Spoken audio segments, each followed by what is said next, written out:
Now let's turn to Iran, where new clashes have been reported between demonstrators and security forces, killing at least 16 people across the country.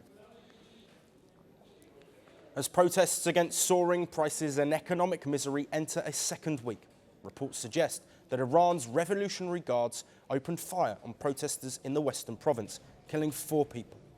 Mourners chanted slogans against the government, and Supreme Leader Ayatollah Khamenei rights groups say the crackdown has intensified, reporting more than 500 arrests. Dozens were detained in Tehran alone over social media posts. Authorities claimed these posts were provocative and designed to disrupt public order. Meanwhile, the Iranian president has called on the Interior Ministry to handle protests with restraint, saying society cannot be calmed through force alone. However, the supreme leader has delivered a harder message. Ayatollah Khamenei said Iran would not yield to its enemies, warning that rioters will be dealt with by force. He also blamed foreign enemies for Iran's economic problems.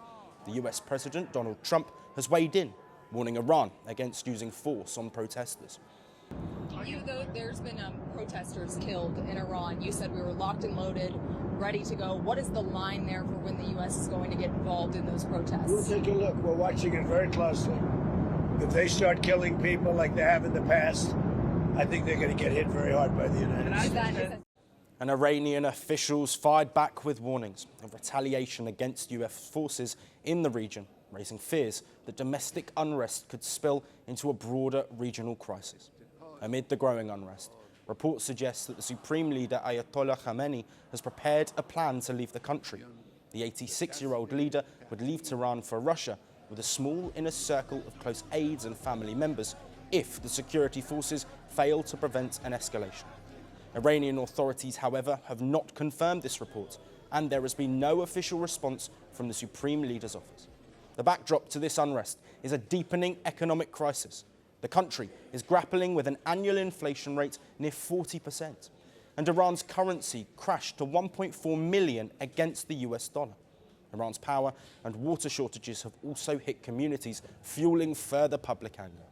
Meanwhile, Tehran is still reeling from a 12-day war in June 2025, when Israel launched attacks on Iran's nuclear and military infrastructure that ended with the United States bombing key Iranian nuclear facilities.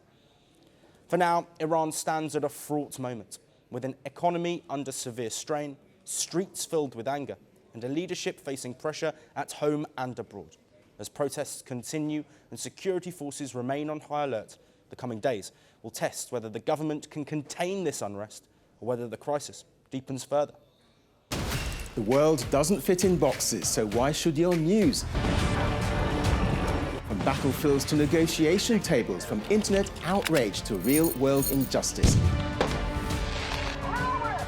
The conversations everyone is having and the ones they're avoiding. It's the same show, but this new year, Firstpost America gets a new look. I'm Kerry Johnston, and this is Firstpost America.